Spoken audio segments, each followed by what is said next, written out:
But even while the military here shows that it still has capacity, Iran is pushing for diplomacy. And for now, so is President Trump. የአሜሪካና የኢራን ባለስልጣናት በአወዛጋቢው የኢራን ኒውክሌር መርሃ ግብር ላይ አዲስ ስምምነት ለማድረስ በኦማን ዋና ከተማ ሙስካት ባለፈው ሳምንት በተዘዋዋሪ መንገድ ውይይት አድርጓል። የመጀመሪያው ዙር ውይይት አበራታች እንደነበረ የተገለጸ ሲሆን የሁለተኛው ዙር ደግሞ ጣሊያን ሮም ላይ እንደሚደረግ እየተጠበቀ ነው። ዶናልድ ትራምፕ በአውሮፓውያኑ 2018 ኢራንና የዓለም ሀያላን መንግስታት ከደረሱበት የቀድሞ ኒውክሌር ስምምነት አሜሪካንን አስወጥተው የኢኮኖሚ ማዕቀብ መጣላቸው ኢራንን አስቆጥቶ ቆይቷል። አሁን መደረግ የጀመረው ድርድር ካልተሳካ አሜሪካ ወታደራዊ እርምጃ ከኢራን ላይ እንደምትወስድ ፕሬዝዳንት ዶናልድ ትራምፕ በተደጋጋሚ አስጠንቅቋል። ሰላም ጤና ይስጥልኝ፣ እንዴት ናችሁ የተከበራችሁ የሾላ ሚዲያ ቤተሰቦች? በዛሬው መረጃ ጊዜያችን ኢራን ለምን ኒውክሌር እንዲኖራት አልተፈለገም?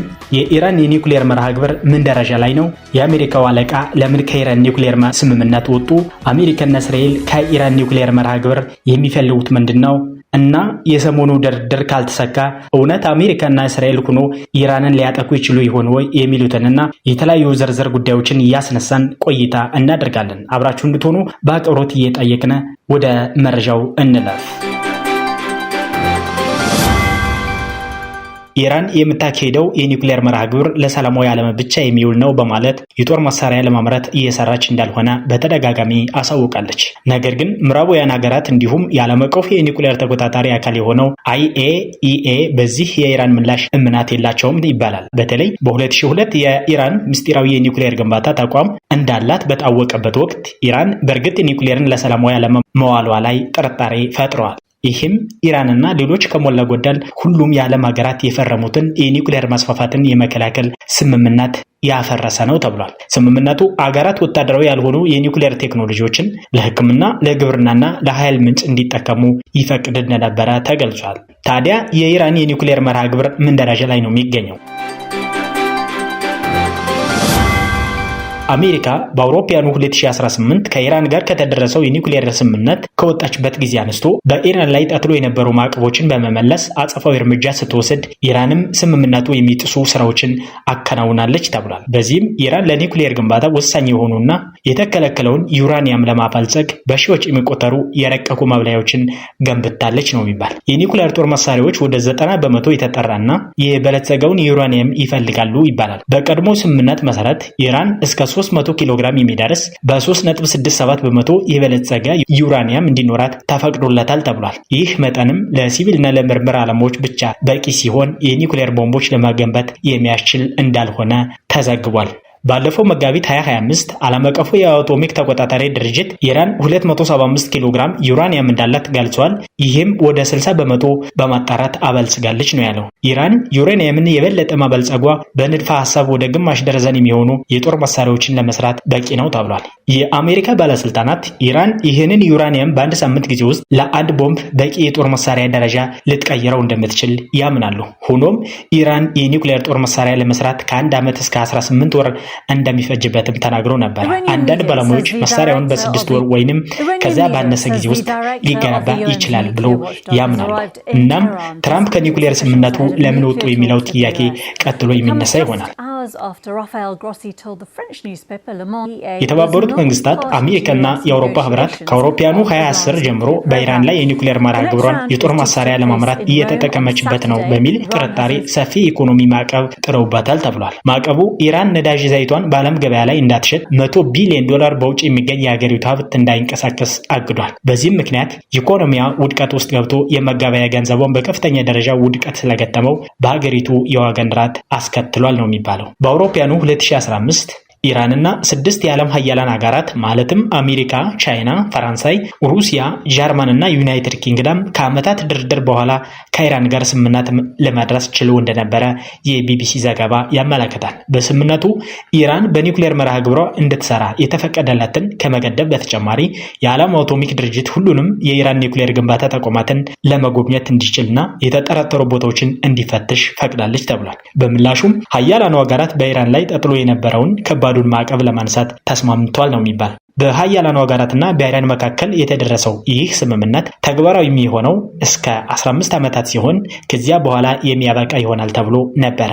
ነገር ግን ዶናልድ ትራምፕ ለመጀመሪያ ጊዜ ስልጣን ሲይዙ በ2018 የስምምነቱ ወሳኝ አካል የሆናቸውን አሜሪካንን ከዚህ ከኒውክሌር ስምምነት በማስወጣት ማዕቀቦችን በኢራን ላይ ጣሉ። ትራምፕ ስምምነቱ ቋሚ ስላልሆነና የኢራን የባላስቲክ ሚሳይል ፕሮግራምን እንዲሁም ሌሎች ጉዳዮችን የማይመለከት በመሆኑ መጥፎ ስምምነት ነው ብለውታል። በዚህም አዲስ ድርድር ተደርጎ በኢራን ላይ ሰፊ ግዴታን የሚጥል ስምምነት እንዲደረስ ለማስገደድ ማዕቀብ በድጋሚ ጥለዋል። በዚህ የትራምፕ ውሳኔ ላይ ስምምነቱን የሚቃወሙት የአሜሪካ የመካከለኛው ምስራቅ ሀገሮች በተለይም እስራኤል ከፍተኛ ተጽዕኖ አሳድረዋል። እስራኤል ኢራንን በድብቅ የኒውክሌር መርሃ ግብሯን እያካሄደች ነው በማለት በስምምነቱ ከተነሳለት ማዕቀብ የምታገኘውን በቢሊዮን የሚቆጠር ዶላር ወታደራዊ እንቅስቃሴዋን ለማጠናከር እንደምትጠቀምበት አስጠንቅቃለች። ታዲያ አሜሪካና እስራኤል የሚፈልጉት ምንድን ነው?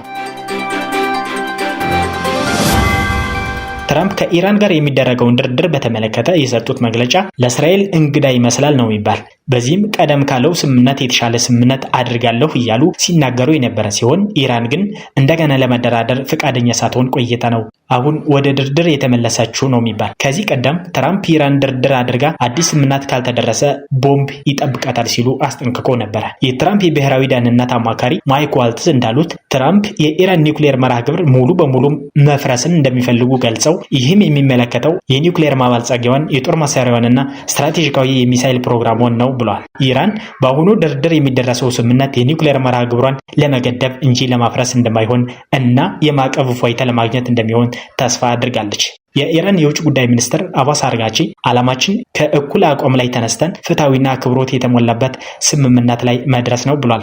ትራምፕ ከኢራን ጋር የቀጥታ ድርድር እንደሚደረግ ቢናገሩም አርጋቺ ባለፈው ሳምንት በኦመን የተደረገው ድርድር ቀጥተኛ ያልሆነ መሆኑን አመልክተው በእሳቸውና በአሜሪካው ልዑክ ስቲቭ ዊትኮፍ መካከል አጭር ንግግር ብቻ እንደነበረ ገልጸዋል ነው የሚባል። አርጋቺ ኢራን ከአሜሪካ ጋር ለመነጋገር ዝግጁ መሆኗን ጠቅሰው ነገር ግን ትራምፕ በመጀመሪያ ምንም አይነት ወታደራዊ አማራጭ እንደማይኖር ወይንም እንደማይጠቀም መስማማት አለባቸው ብሏል። ትራምፕ ከኢራን ጋር ድርድር እንደሚደረግ ካሳወቁ በኋላ የእስራኤል ጠቅላይ ሚኒስትር ቤንያሚን ኔታንያሁ እንዳሉት ተቀባይነት ያለው ብቸኛው ስምምነት ኢራን የኒውክሌር መርሃ ግብሯን ለማስወገድ መስማማቷን ያካትታል። ይህም ማለት በአሜሪካ የበላይ ተቆጣጣሪነት እና ፈጻሚነት ወደ ኢራን ገብተን የኒውክሌር ተቋሞቿን እናፈናዳለን፣ ሁሉንም መሳሪያዎችን እናፈርሳለን ሲሉ ነው የተነገሩት። የእስራኤል ትልቁ ስጋት ትራምፕ ኢራን ሙሉ ለሙሉ እጅ ሳትሰጥ ከስምምነት በመድረስ አስጠራቂ ስምምነት ላይ በመድረስ ዲፕሎማሲያዊ ድል ሊያውጁ ይችላሉ የሚል ነው ተብሏል።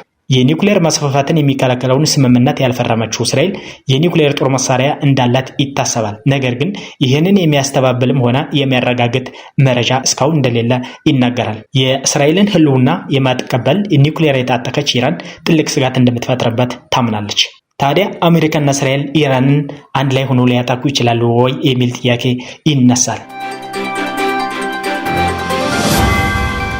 አሜሪካና እስራኤል የኢራንን የኒውክሌር መሰረተ ልማትን በቦምብ የማውደም ወታደራዊ አቅም አላቸው።